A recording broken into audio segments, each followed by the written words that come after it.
Welcome back, everybody. Thank you for joining me here today so that we can discuss Children of the Corn 2.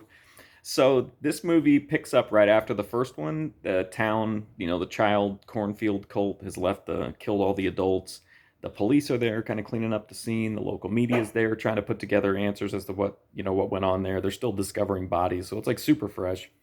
So, we've got news reporters in there trying to get a story. We have a weird, uh, male mentorship relationship going on as well.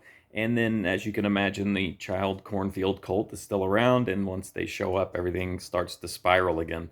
So this movie starts off kind of slow. It does have a cool uh, kind of opening scene with, I guess, if you call it a cornado. The corn becomes murderous itself and kills a couple people, including a really cool impalement.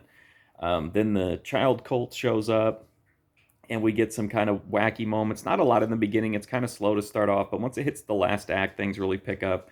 A house falls on an old lady. There's a cornfield katana ritual. There's an absolutely spectacular scene with this dude in church, and they're using a rural voodoo doll, and he just starts gushing blood out of his nose, and it's really over the top and crazy, and it's a really neat scene. But the I think the kind of the crown jewel of Children of the Corn 2 is this just absolutely outrageous wheelchair scene where this old lady, they kind of hijack the remote control on her electric wheelchair and drive her around, and it's a spectacular scene. It's fantastic.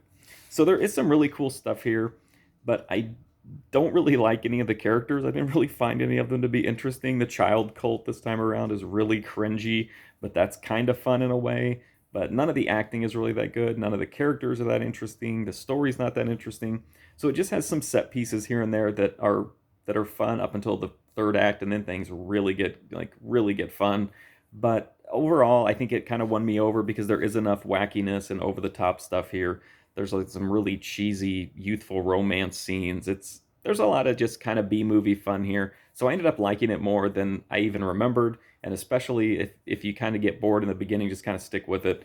So that's my review of Children of the Corn 2. If you want to read more reviews, especially horror, you can find them right here on my movie review playlist on YouTube. You can also go to my website, markfusion.com, where there's literally thousands of reviews to check out. But thank you for watching this one. I do appreciate it. Hopefully I'll see you soon.